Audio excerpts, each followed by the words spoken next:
chaque geste de notre quotidien, que ce soit faire défiler un fil d'actualité, commander un repas, c'est une transaction énergétique. On n'y pense pas vraiment, mais l'énergie est absolument partout.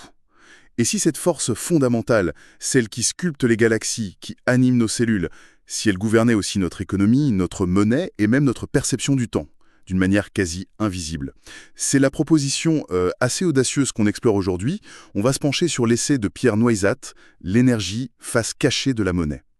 La mission qu'on s'est donnée, c'est de voir si les lois de la physique, et surtout la thermodynamique, peuvent vraiment nous offrir une grille de lecture complètement nouvelle du monde. C'est une idée qui est assez déroutante au premier abord, c'est vrai. On a l'habitude de mettre l'économie d'un côté, dans les sciences sociales, et l'énergie de l'autre, dans les sciences dures.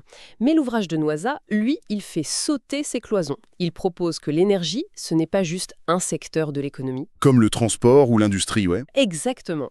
Il dit que c'en est la substance même. Et pour bien piger le truc, on va partir des lois les plus fondamentales de l'univers, et vous allez voir, ça nous mène tout droit à notre portefeuille. D'accord, alors partons de la base, on parle de thermodynamique. Ça peut faire un peu peur, comme un mauvais souvenir de cours de physique, mais j'ai l'impression que les concepts clés sont en fait très intuitifs. On commence par le premier principe. Le tout premier et le plus connu, c'est celui de la conservation. C'est la fameuse phrase de Lavoisier que tout le monde connaît. Rien ne se perd, rien ne se crée, tout se transforme. Appliqué à notre sujet, ça veut dire que l'énergie ne peut pas être créée à partir de rien, ni détruite. Elle change juste de forme. Et ce n'est pas une théorie abstraite, loin de là. L'une des sources qu'on a, un graphique du Shift Project, est absolument saisissante sur ce point. Elle met en parallèle le PIB mondial et la consommation d'énergie. Et c'est une ligne quasi droite, c'est ça, je l'ai sous les yeux là, c'est bluffant. On dirait que les deux courbes sont jumelles. Ça veut dire que toute notre croissance économique, toute la richesse qu'on a créée, ce n'est en fait que la contrepartie directe de l'énergie qu'on a captée et transformée. C'est exactement ça. La corrélation est tellement forte qu'on peut même la modéliser mathématiquement. En gros, pour créer environ 7 $ de PIB, il faut transformer l'équivalent énergétique d'un kilo de pétrole. Ce n'est pas une coïncidence. C'est un lien quasi mécanique. L'économie, c'est de la physique en action. D'accord. Donc, l'énergie ne disparaît jamais, elle se transforme, et c'est cette transformation qui crée de la valeur économique. Mais j'ai l'impression qu'il manque une pièce au puzzle. Cette transformation, elle n'est pas parfaite, si. Il y a toujours une sorte de déperdition, un désordre qui s'installe. C'est ça, le fameux deuxième principe, l'entropie. C'est une excellente façon de le formuler. Le deuxième principe nous dit que lors de toute transformation, une partie de l'énergie se dégrade, elle devient inutilisable. Et l'entropie, c'est la mesure de cette dégradation, de ce désordre. L'exemple classique, c'est une boîte de gaz. Si toutes les molécules sont bien rangées dans un coin, l'entropie est faible. L'état est ordonné. Mais laissez le système évoluer et les molécules vont occuper tout l'espace de façon chaotique. L'entropie aura augmenté. Donc l'entropie, ce n'est pas juste du désordre au sens « ma chambre est mal rangée », c'est plutôt une perte d'information, un peu comme un brouillard qui s'installe. Des milliards de fois plus probable qu'un état parfaitement ordonné. Ok, je suis. Premier principe, l'énergie se conserve. Deuxième, elle tend à se dégrader vers le désordre. Et le troisième? D'après nos notes, c'est celui qui change tout. Oui, c'est le plus contre-intuitif et, en un sens, le plus puissant. Il a été formulé par le prix Nobel Ilya Prigogine. Et il s'applique à ce qu'on appelle les structures dissipatives. Oula, ça a l'air compliqué comme nom. En fait, pas tant que ça. Une structure dissipative, ça nous désigne nous. C'est n'importe quel système ouvert qui échange de l'énergie avec son environnement. Une bactérie, une plante, un être humain, une entreprise, une ville, un écosystème. Attendez, mais ça c'est une affirmation énorme. Donc, une bactérie dans une flaque d'eau, la forêt amazonienne ou une multinationale comme Apple, tout ça obéirait à la même directive fondamentale? Selon Prigogine, oui. Le principe est le suivant. Toute structure dissipative s'auto-organise pour maximiser le flux d'énergie qu'elle capte et qu'elle dissipe. En d'autres termes, la tendance fondamentale de la vie, ce n'est pas seulement de survivre, c'est de devenir de plus en plus efficace pour pomper l'énergie de son environnement. Un meilleur prédateur, c'est une machine plus efficace pour transformer l'énergie de ses proies en sa propre énergie. Une entreprise plus performante, c'est une structure plus efficace pour transformer des ressources en profit. C'est le moteur de l'évolution. D'accord? Je crois que j'ai les 3 lois en tête. L'énergie se conserve, mais se dégrade, et les systèmes vivants s'organisent pour en capter le plus possible. Mais je vous avoue que le lien avec le billet de 20 € dans ma poche, il me semble encore très flou. Comment on passe des lois de l'univers à la monnaie? C'est là que se trouve le cœur de la thèse de Noizar. Pour faire le pont, il propose de classer toutes les monnaies de l'histoire en 2 catégories radicalement différentes, basées sur leur rapport à l'énergie. D'un côté, on a ce qu'il appelle la monnaie preuve, ou proof of work en anglais. C'est une monnaie qui incarne une dépense d'énergie passée, qui est réelle et vérifiable. Et l'exemple le plus ancien, ce serait l'or, j'imagine. Exactement. Pourquoi l'or a-t-il de la valeur depuis des millénaires? Pas juste parce qu'il brille. Sa valeur vient de sa rareté, qui elle-même la conséquence de l'énergie phénoménale qu'il faut dépenser pour le trouver, l'extraire, le purifier. Chaque lingot, c'est la preuve tangible, la fossilisation d'une immense quantité d'énergie et de travail. Il est ancré dans la réalité physique. On ne peut pas le créer comme ça en claquant des doigts. T'es d'accord, pour l'or, c'est physique, ça demande de creuser, je vois. Mais comment est-ce qu'on peut appliquer ce concept à quelque chose de purement numérique comme le Bitcoin? Ça semble être l'opposé, non? Juste des lignes de code. C'est une excellente question, parce que c'est là que le concept devient fascinant. Le Bitcoin a été conçu, justement, pour être le premier objet numérique qui reproduit cette caractéristique de l'or. La création de nouveaux bitcoins, ce qu'on appelle le minage, c'est un processus qui consiste à résoudre des problèmes mathématiques extrêmement complexes. Et pour y arriver, les mineurs doivent faire tourner des ordinateurs surpuissants qui consomment une quantité colossale d'électricité. Chaque bitcoin créé est donc la preuve de travail, la preuve mathématique qu'une certaine quantité d'énergie bien réelle a été dépensée. Ah, d'accord, c'est une sorte d'encre énergétique dans le monde numérique? C'est tout à fait ça. Bon, donc la monnaie preuve est une sorte de batterie qui stocke de l'énergie du passé. Et l'autre catégorie, c'est quoi? L'autre catégorie, c'est celle qui domine notre monde aujourd'hui, la monnaie promesse. Des monnaies comme l'euro, le dollar, le yen. Et contrairement à la première, elle ne représente pas une énergie passée, mais une promesse d'énergie future. Une promesse d'énergie future. Qu'est-ce que ça veut dire concrètement? Ça veut dire qu'elle est principalement créée par le crédit, par la dette. Quand vous allez à la banque pour un prêt immobilier, la banque ne va pas chercher dans un coffre de l'argent qui existe déjà. Par un simple jeu d'écriture comptable, elle crée de la nouvelle monnaie sur votre compte, en échange de votre signature en bas d'un contrat. Et cette signature, c'est votre promesse de travailler pendant les 25 prochaines années, donc de capter et de transformer de l'énergie future pour rembourser cette somme. Avec les intérêts, bien sûr. Attendez, mais c'est vertigineux quand on y pense. Donc, quand une banque accorde un prêt, l'argent n'existait pas avant. Elle le crée ex nihilo, à partir d'une simple promesse. Précisément. Et la différence est fondamentale.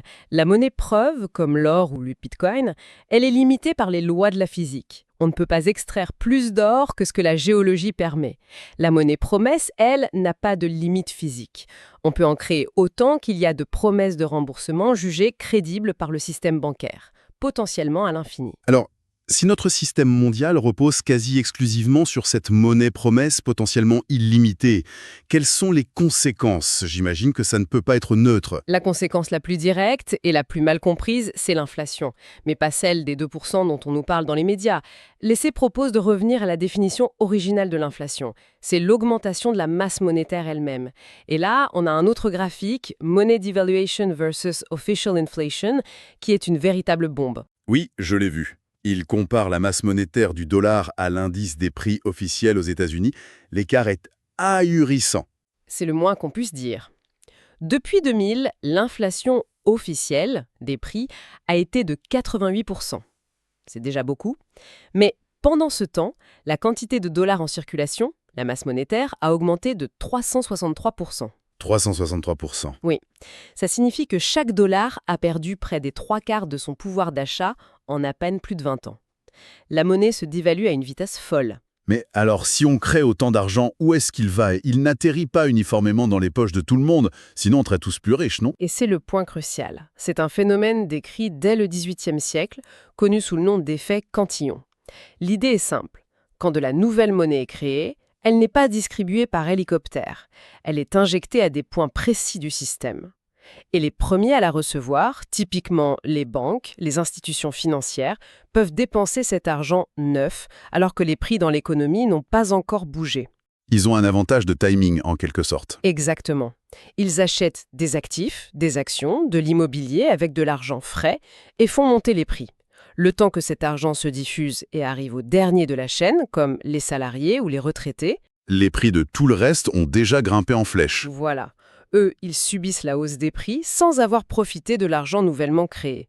C'est un transfert de richesse massif et invisible des derniers aux premiers. L'exemple de Francfort et Berlin dans les sources est assez parlant pour illustrer ça.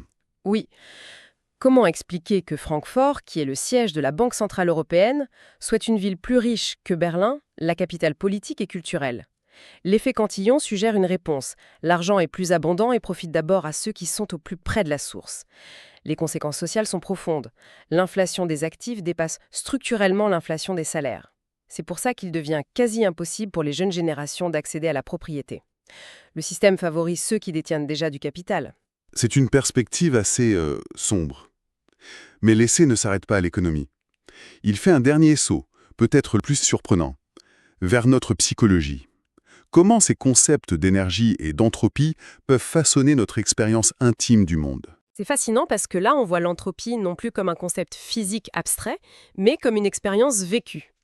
Psychologiquement, une situation à haute entropie, donc imprévisible, incertaine, désordonnée, on la ressent comme du stress, de l'anxiété.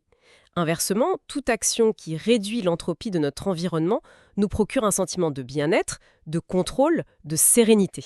Ah, ça me parle complètement. Le souvenir d'une commode suédoise où j'ai cru pouvoir me passer du plan. Je me suis retrouvé face à un tas de planches et de vis. Une entropie maximale. Le chaos et l'angoisse. Et le simple fait de déplier le mode d'emploi, qui est de l'information pure, ça a fait chuter le stress. Ça a créé un chemin, un ordre possible. C'est l'exemple parfait. Le mode d'emploi est un réducteur d'entropie. C'est la même logique quand on prépare une valise avant un voyage. Pourquoi on prend autant de choses au cas où? Chaque au cas où est une tentative d'anticiper une incertitude future, de réduire l'entropie potentielle de notre voyage. On essaye d'emporter avec nous de l'ordre pour se prémunir contre le chaos. Et cette idée va jusqu'à tordre notre perception du temps. Ça, c'est vraiment une des idées les plus folles de l'essai. Elle est folle, mais terriblement logique. La thèse, c'est que notre perception subjective du temps est liée au rythme auquel notre entropie personnelle diminue. C'est-à-dire au rythme auquel on acquiert de nouvelles informations. Pensez à un enfant. Pour lui, le monde est une découverte permanente. Chaque jour apporte son lot de nouveautés. Son cerveau intègre une quantité massive d'informations. Son entropie diminue à toute vitesse. Résultat, le temps semble s'écouler très lentement. Les étés de l'enfance paraissent infinis. Alors qu'adulte, la routine s'installe. On a déjà un modèle du monde bien établi, les vraies nouveautés sont rares. La diminution de notre entropie ralentit. Et on a cette sensation que le temps accélère, que les années filent à une vitesse affolante. C'est exactement ça. Et ça explique pourquoi une semaine de vacances dans un pays inconnu nous semble souvent beaucoup plus longue qu'une semaine de travail au bureau. En vacances, on est bombardé de nouvelles informations, notre cerveau tourne à plein régime pour réduire l'entropie de ce nouvel environnement, et ça étire notre perception du temps. C'est fou ce que vous dites. Ça veut dire qu'on a un certain contrôle sur notre perception du temps ou que pour le ralentir, subjectivement, il suffirait de sortir de sa routine, d'apprendre constamment? C'est la conclusion logique. En cherchant activement à réduire notre entropie par l'apprentissage et l'expérience, non seulement on combat l'anxiété, mais on enrichit et on allonge notre vie perçue. Une conséquence directe et très intime des lois de la thermodynamique. Donc, pour résumer, si je suis bien le fil, l'approche de Pierre Nouisa nous force à changer complètement de lunettes. On quitte l'idée que l'économie et la société sont des constructions purement humaines, des conventions, pour les voir comme des systèmes physiques, soumis aux lois de l'énergie et de l'entropie. C'est le grand changement de paradigme. Et si on doit retenir une seule chose, c'est cette distinction fondamentale entre la monnaie-preuve, ancrée dans une dépense d'énergie passée, tangible et finie, et la monnaie-promesse, basée sur une énergie future, abstraite et potentiellement infinie. Le choix de l'un ou l'autre de ces systèmes n'est pas anodin, il a des conséquences directes sur la stabilité, sur les inégalités et même sur notre rapport à la durabilité. C'est une vision du monde incroyablement cohérente qui relie l'infiniment grand des lois de la physique à l'infiniment intime de notre conscience. Et ça nous laisse avec une dernière pensée pour la route. Si notre système monétaire, qui est le système nerveux de notre civilisation, le socle de presque toutes nos interactions, s'il est déconnecté de la réalité physique de l'énergie, sur quelles autres fondations potentiellement fragiles notre monde moderne est-il construit ?